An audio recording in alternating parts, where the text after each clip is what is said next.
All right. Well, hey, let's jump straight into this, Jeff. We got a lot to get to here. Everybody, we are going to go through one thing that we learned about every single Big Ten team. Yes, it was still week 8, but I think even halfway through the season, as these teams play and as you see more stuff happen, you can still learn more about these teams. You can learn more about the coaches, the players. And so we're going to go through that. Jeff, the first one that we have to get to here is Ohio State thumping Wisconsin 34-0. Hard to learn a lot from these type of games because honestly, this was just kind of like a horror movie for Badgers fans. I apologize, Badger fans, that you had to go through this one. Ohio State fans were obviously very happy with it, but this was a thumping. Ohio State, even when they were only ahead 17-0 at halftime, it still felt like there was just no chance Wisconsin had in this game at all, and that's just kind of the way the game felt the entire time. Ohio State came out throwing a lot in this game, came out with some tempo, and ultimately got stopped in the red zone a couple times, but then they were still able to score, like I said, 34 points in this one. Jeff, what did you learn about the Buckeyes in this game? So on this one, I think, we've heard the term rat poison before. Nick Saban kind of termed that. And when everyone's telling you how great you are and everything, you can let your guard down. I thought it was amazing, before the game, how fired up the Buckeyes were. If you were watching the broadcast and everything, they're doing Ryan Day was in the middle. He's basically, chest bumping people. And I mean, you would think they were playing, a top 15 Badger team like the old days, So I just think that's impressive because that is the challenge for your Indianas and Ohio States and even Oregons of the world is making sure you don't let your guard down, because if you get into a tight game and it prolongs, you never know what will happen. So that's my impressive thing. I just want to make one other comment, JR. My brother graduated from Wisconsin. All three of his boys, so all three of my nephews all went to Wisconsin. I've been to 10, 12 Wisconsin games with them.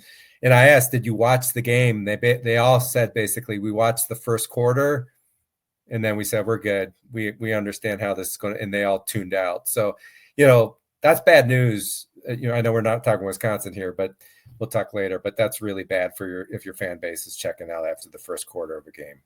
Yeah, and I think you could tell from the lack of fan support that was in there as well. There's some stadiums that you can kind of see that from time to time, but Wisconsin, when that starts happening, I mean that's Camp Randall. That's supposed to be an environment that people are afraid to go and play at, and right now they're not afraid to go and play there because the fan base is not as rabid. They're not making it nearly as difficult of a place as it has been, and it's really really unfortunate time for Wisconsin. What I had to learn about the Buckeyes in this game, and I know everybody's talking about Mendoza in the chat. Don't worry, we'll get to Mendoza here in the next game we talk about. But I learned that Ohio State, like this is scary for a team like Michigan. Now, I'm not saying Ohio State's going to beat Michigan this year because, like I said, in order to pick it, I have to see it happen again. But last year, I felt like Ohio State did not play the brand of football that they needed to play in order to beat them. To me, they showed something different in this game. This was a very good run defense that Wisconsin has, probably the lone bright spot of their team. And what did Ohio State do? 8 straight passes coming out in this game. They threw the ball over 40 times. At one point in the third quarter, Julian Sayin had more completions than Wisconsin had offensive plays run in the game. Just a pretty amazing thing. It's not like they threw the ball 60 times in this game. They threw it 42 times, and still Julian Sayin was able to just kind of pick apart this secondary, and it was clear that Ryan Day wasn't messing with trying to do the run game, trying to do this, trying to do that. He was just going out there and saying, let's get these guys put away as quickly as possible and try to play as many players as we can. And I thought it was, to me, something that if you're a team that kind of relies on, not relies, but kind of benefits, I would say, from Ohio State, maybe getting away from their identity sometimes, it doesn't look like Ohio State's going to do that as much this season. Do you have any thoughts on that, Jeff? Yeah, and the only thing I say is I think Ohio State actually uses their short pass game too as a form of run game because their running game really is not as good. They don't have as good as running backs. Their offensive line is better at pass blocking, but they're using the short passing game as a form of running game in addition to that, JR, I think. And the other, just to throw I'm a stat guy, if those who tune into the Thursday nights one, read a stat, Wisconsin only had 9 plays in Ohio State territory the whole game, and they gained 6 yards in those 9 plays. Wow. Wow. Jeff, this might be a good question for you. Matt's here, and he says, "What would an Indiana-Ohio State Big Ten championship game line be like? Would Ohio State be favored by 3.5, maybe 6.5? Ohio State, I think the only common opponent you could work this one off of is Illinois. I Bleav Indiana was a touchdown favorite at home in that one, and Ohio State was, I think, a 16.5 point favorite in that one on the road. You have any idea what the line would be there, Jeff?" Now, it's a tough question because between now and that game, assuming those two make it, the teams will evolve. If I were calling it right now, though, it definitely would be Ohio State. It'd be closer to a touchdown, but it wouldn't be past a touchdown. So I'm going to not give a So specific saying maybe figure. about 6.5, maybe a Yeah, little bit lower. closer Yeah. to that, closer to that. But I don't think it would be a 7.5 because that's a big difference. All right, I mean, great question though. And Yeah, I yeah. reserve the right to change that by the time the game changes because both teams are going to evolve. Oh yeah, and both teams are showing so much good right now that it's almost like if either of these teams hesitates, like the other one could come up on them. I mean, I think there's no question right now. I know there's some hype out there for Alabama right now, and I suppose I understand some of that, but to me, there's no question that Ohio State and Indiana are the two best teams in college football right now. Until something happens, these are the two best teams in college football. They may not be even by game lines or anything like that, but they're the two best teams in college football, in my opinion. Jeff, the team that was on the unfortunate side of the horror film on Saturday was Wisconsin. What did you learn about Wisconsin, if you could learn anything about them just getting bludgeoned in this game? It is tough because I listened to their podcasts. I listen to tons of podcasts, by the way, guys, like all these Big Ten teams. I do think, and they said this on the pod, the defense actually is still playing hard. Their weakness, though, is their secondary. And Ohio State, to your point, Jared, they were taking advantage of it. So it doesn't look all that great because Ohio State put up many yards, but they really kind of hung in there. And when you figure what did Ohio State score, 34, given that the Wisconsin offense didn't do anything. And technically, to hold Ohio State to 34, it might sound weird, but it's semi-impressive of that defense. So I just think, it's a shame that their offense isn't better because I think this would be a solid team if their offense wasn't so terrible. So that would be my takeaways. The defense still is a solid unit. I'm not saying really good. That's what I'd say. I can't help but think if they just had their starting quarterback, if they just had their starting left tackle, like if they just had like they have two running backs that are injured right now, like there's just so many injuries and it's not an excuse. You still need to be able to go out there and perform. No Wisconsin fan is gonna feel bad for Luke Fickell because of that, but man, this team is just so injury ridden. It's just kind of been Luke Fickell's entire career at Wisconsin. Yeah, and I would say that's a real thing, but another real thing is how disappointing the line is. I know they've had injuries, but that even if they had those players, it's still to Wisconsin standards, this line is really not good. You know what I mean, JR? So, but you could potentially reach a bowl. The problem is their schedule is brutal, even with those players, but certainly they would be better offensively, to your point, JR, without those injuries. Yeah.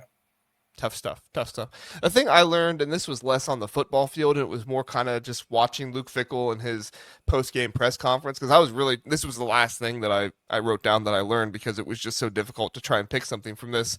I learned that I needed to have more respect for Luke Fickell. I have said multiple times so far this year that he has given up and that his team has given up, and I don't think that was accurate. I think that there was times during the season where it looked like they'd given up, but I think honestly it's just they are that hurt and they are going through that much and the defense is on the field that much that it's really difficult to try and find exceptional plays here and there where it looks like they have strength and they have stuff going on. So I learned I need to have more respect for Luke Fickell, mainly because he's not like some of these lame duck SEC coaches who come out with excuses and try to say, oh, well, this, that, and the other. And, you just got to know that college football and these teams are really good. And you just need to accept that there's going to be losses now or anything. Luke Fickell doesn't do that. He gets into his post-game press conference and he says, I'm disappointed again. It's on me. Preparation needs to be better. And he takes accountability for it. He's not throwing jabs at travel or anything like that. And it does mean something to me that Christian Allegro broke his arm in this game. They put a cast on him and he went back out and he played the entire rest of the game. He broke his arm in the first quarter. and he goes out there and he plays the entire rest of the game. This is one of the most like emotional conundrums that I have right now this season is like Wisconsin's not good and it frustrates me, but I also really, really like Luke Fickell and I respect Luke Fickell, and it's difficult to see them. Obviously, if we have Minnesota or Iowa fans in the chat, they're not feeling this way. I get that, but for me, it's difficult right now seeing this Wisconsin team happen to him. So a couple comments. I agree. I like how he doesn't make excuses. I can tell you, I listened to Todd McShay's podcast. He blistered James Franklin when they went to UCLA, and he said the travel, and then we lost a linebacker, and then after all that, he said, but we still need it. No, you already made the excuses. He thought that was just terrible leadership, and he wasn't surprised to see them collapse. So you're not seeing that. I could tell you though, what does piss off Wisconsin fans though, is they got the ball back. They had a minute left in the half, had it reasonable, maybe the 20, 30-yard line, and he just ran up the middle when they were still only down. I can't remember the score, JR. The podcasters were just like, we know bad things can happen if we try to throw because we have an experience. We'd rather see us try and have it be picked off than to say, nope, we're just going to hand it up the middle when you do have a chance to score if everything goes right before the half. So that just is a bad look. Now, I don't think that's Fickell quitting, but he should just be aggressive there. And if bad things happen, it happens. That's just Yeah, I mean, I definitely feel for Fickell right now. Like he had the Michigan game where he didn't use any of his timeouts at the end of that game. I understood why the fans were upset about that. I do not blame the fans for being upset at all. Just because I respect a coach doesn't mean I don't question them or I don't think that they're making wrong decisions. Right now, Luke Fickell is making a lot of wrong decisions. Right now, Luke Fickell is not, ingratiating himself to the fans very much. I totally get that, and I think that that's accurate. But I also think but he's not making we can excuses to your point. I right. totally We agree. can say Like we in press respect. conferences, Right. absolutely. We can say we respect him that he's not going out there and say, "Oh, guys, it's just new college football. We're gonna go 2-10 some seasons. You just got to get used to it." And it's like, no, he's not making excuses. It is what it is. So, um, Fisherman says, "I bet Wisconsin won't fire Fickle until the end of the season." Man, I go on their message boards sometimes, and I saw one of the people say that they might keep him next year. So, no, I don't know what's gonna happen with I don't Luke want to spend Fickle. too much time on this. One thing I wonder if they've told him, listen, we are going to let you go, but we're going to let you play out the year, and maybe for both parties it can make sense or something. I have no basis in thinking that, but it's just kind of weird that something hasn't been done by now. You know what I Well, and mean? especially with all the with all the fire-ins and everything that's going on right now, right? Billy Right. Napier losing his job, James Franklin, Jay Norvell, like Mike Norvell is probably going to lose his job this week. Deshaun Foster was fired super early. Like just with how many fire-ins there are, if there weren't very many fire-ins, I could kind of understand it. But with how many there are right now, you would think you'd want to be open and in the market if you're gonna, fire him. But I don't know. Maybe they wait till December when the buyout gets lower. Who knows? Yeah, that's why I'm thinking. Yeah, that would be the reason for saying, "Hey, we're going to let you go, but we'd like you to stay." Yeah. and anyway, I've also heard that floated out there too, Fisherman, is that they're gonna fire him during the bye week after Oregon. So who knows? I'll believe it when it happens. At this point, we've talked about it enough on here that it's like, you know, we'll see what happens when